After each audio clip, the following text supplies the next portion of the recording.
कभी सोचा है एक कंपनी रजिस्टर करना आसान है, लेकिन अगर आपकी कंपनी इनएक्टिव हो जाए, काम ना करे, तो उसको ऑफिशियली बंद कैसे करें? हाँ, अगर आपकी कंपनी ऑपरेशनल नहीं है तो उसको बिना फॉर्मेलिटीज पूरा किए छोड़ना फ्यूचर में बड़ा हेडेक बन सकता है।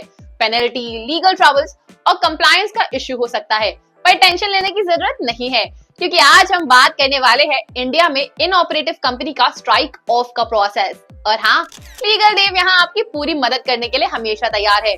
लीगल देव आपको गाइड करेगा कि किस तरह से आप अपनी इनएक्टिव कंपनी को लीगली क्लोज कर सकते हैं बिना अननेसेसरी टेंशन के। सबसे पहले, स्ट्राइक ऑफ का मतलब क्या होता है? अगर एक कंपनी इनएक्टिव है, यानी उसने पिछले 2 साल से कोई भी फाइनेंशियल ट्रांजैक्शन नहीं किया, तो उसको एमसीए के रिकॉर्ड से रिमूव करना ही स्ट्राइक ऑफ का प्रोसेस होता है। ये एक तरीका है अपनी कंपनी को ऑफिशियली क्लोज करने का, बिना वाइंडिंग अप प्रोसीजर के ज्यादा कॉम्प्लिकेशंस के। लेकिन स्ट्राइक ऑफ और वाइंडिंग अप में फर्क क्या है? स्ट्राइक ऑफ एक सिंपल और फास्ट ट्रैक प्रोसेस है जो सिर्फ तब पॉसिबल है जब कंपनी के कोई पेंडिंग लायबिलिटीज ना हो और वो इनएक्टिव हो।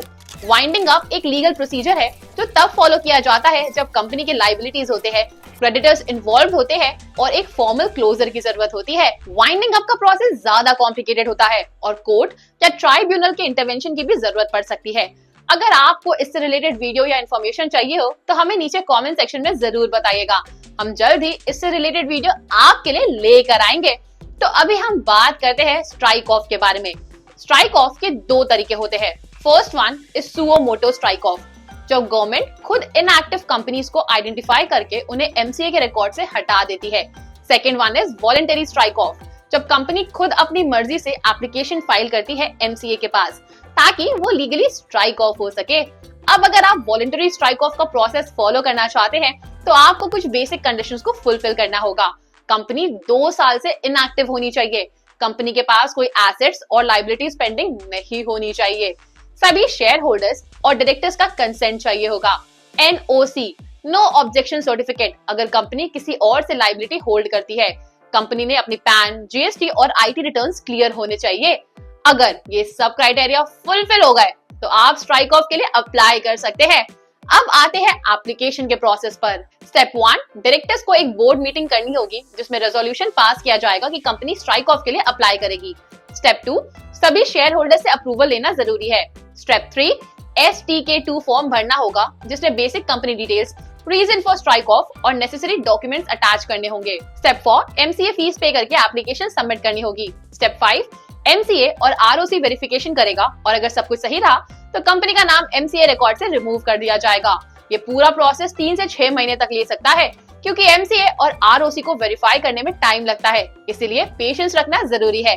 अब सवाल ये आता है कि आप ये सब कुछ खुद से करेंगे कैसे, या किसी प्रोफेशनल की हेल्प ले? यहीं पे आता है लीगल देव। लीगल देव आपको end to end legal support देगा ताकि आपकी कंपनी का स्ट्राइक ऑफ बिना किसी दिक्कत के हो सके। आपको सिर्फ हमें कांटेक्ट करना है और हम आपका एमसीए फाइलिंग, डॉक्यूमेंटेशन और कंप्लायंस सब कुछ हैंडल कर लेंगे। कंपनी को लीगली क्लोज करना जरूरी है, वरना अननेसेसरी लीगल इश्यूज हो सकते हैं, तो देर मत कीजिए। लीगल देव के साथ hassle free strike off process का बेनिफिट उठाइए। तो दोस्तों, अगर आपकी कंपनी इनएक्टिव है और आप उसको लीगली क्लोज करना चाहते हैं तो लीगल देव आपकी मदद करेगा। हमारे एक्सपर्ट्स आपके लिए स्ट्राइक ऑफ प्रोसेस को इजी और स्ट्रेस फ्री बना देंगे। अगर ये वीडियो आपको हेल्पफुल लगी हो तो शेयर करें और लीगल देव चैनल को सब्सक्राइब करना ना भूलिएगा। मिलते हैं नेक्स्ट वीडियो में, तब तक के लिए लीगल का टेंशन लीगल देव पर छोड़ दीजिए।